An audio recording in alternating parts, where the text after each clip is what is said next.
Kita berjumpa dalam program Strong Faith. Saudara, tahukah bahwa Tuhan sangat mengasihi saudara apapun yang saudara lakukan dan alami sekarang ini?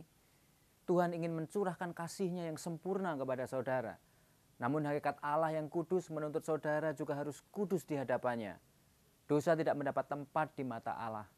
Manusia pertama yang harusnya hidup dalam damai dengan penciptanya, dengan kesejahteraan dan kekekalan, harus hidup dalam kesengsaraan dan penderitaan, serta terusir dari Taman Eden. Dosalah yang melakukannya.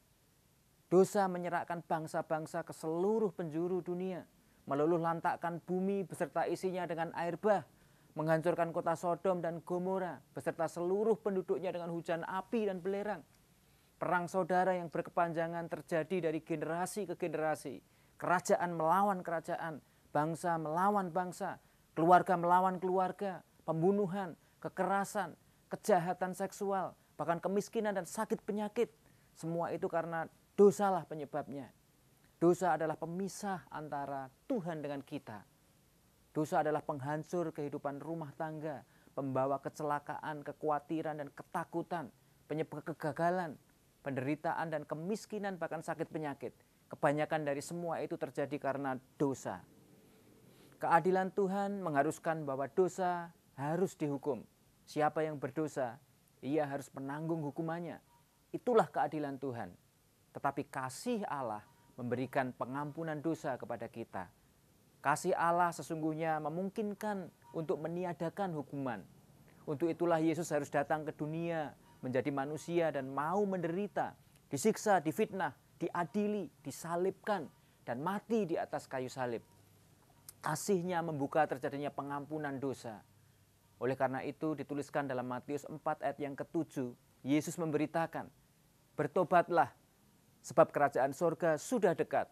Seruan ini sebelumnya juga dikatakan oleh Yohanes Pembaptis.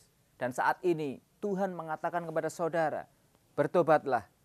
Bertobat adalah langkah awal terjadinya rekonsiliasi antara kita dengan Tuhan. Sehingga kita menerima kasih Allah.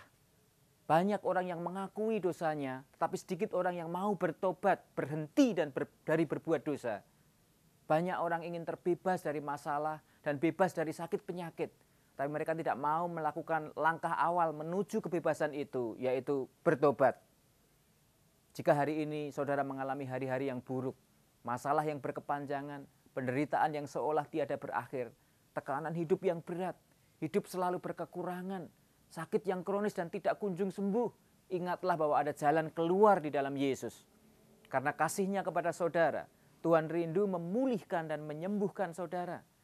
Tetapi jika semua itu terjadi karena dosa, maka langkah awal yang harus saudara lakukan adalah bertobat terlebih dahulu. Ingatlah bahwa Tuhan sangat mengasihi saudara. Tetapi keadilannya harus dinyatakan juga kepada setiap orang yang melanggar ketetapan dan firman-Nya. Kasih dan keadilan Tuhan bisa dinyatakan bersama-sama jika saudara mau bertobat. Bertobat dari tingkah langkah yang buruk, perbuatan yang tercela, kehidupan yang berdosa, perzinahan, percabulan, kemabukan, pesta pora dan kejahatan lainnya. Firman-Nya dalam Yesaya 1 ayat 18 dan 19 mengatakan, sekalipun dosamu merah seperti kirmisi, akan menjadi putih seperti salju. Sekalipun berwarna merah seperti kain kesumba, akan menjadi putih seperti bulu domba. Jika kamu menurut dan mau mendengar, maka kamu akan memakan hasil baik di negeri itu. Inilah saatnya hidup saudara dipulihkan. Inilah waktu perkenanan itu. Jangan keraskan hati saudara, berhenti berbuat dosa dan bertobatlah. Tuhan telah menyediakan hari depan yang baru bagi saudara. Rancangan Tuhan adalah rancangan damai sejahtera. Dan bagian saudara adalah merespon dan menjalaninya dengan benar. Allah rindu bersekutu dengan saudara. Allah menanti dari hari ke hari, minggu demi minggu, bulan demi bulan, bahkan tahun demi tahun, agar setiap saudara yang berdosa kembali kepadanya. Ingat kasih dan kebaikan Tuhan. Ingat kesempatan yang Tuhan berikan kepada saudara. Waktunya semakin sempit. Hidup itu singkat. Tidak ada alasan untuk tidak bertobat. Jangan main-main dengan dosa. Jangan bercengkerama dengan racun yang mematikan. Dosa selalu berakibat buruk. Dosa menjanjikan kenikmatan tetapi berujung dengan penderitaan. Ambil keputusan saat ini. Bertobatlah dan jalani hidup saudara sesuai dengan kehendak Tuhan. Saudara yang terlibat dalam pelayanan, jangan bermain-main dengan dosa. Jangan sembunyikan dosa karena saudara tidak akan terlepas dari murka Tuhan. Bertobat adalah jalan terbaik saat ini untuk mendapatkan pengampunan dan kasih karunia Tuhan. Kasih karunia Tuhan akan membawa saudara untuk mengalami kebaikan-kebaikan Tuhan, mengalami sukacita, damai sejahtera dalam hidup saudara. Hubungan saudara dengan suami, hubungan dengan istri, hubungan dengan orang tua, hubungan dengan anak, hubungan dengan menantu, bahkan mertua akan dipulihkan.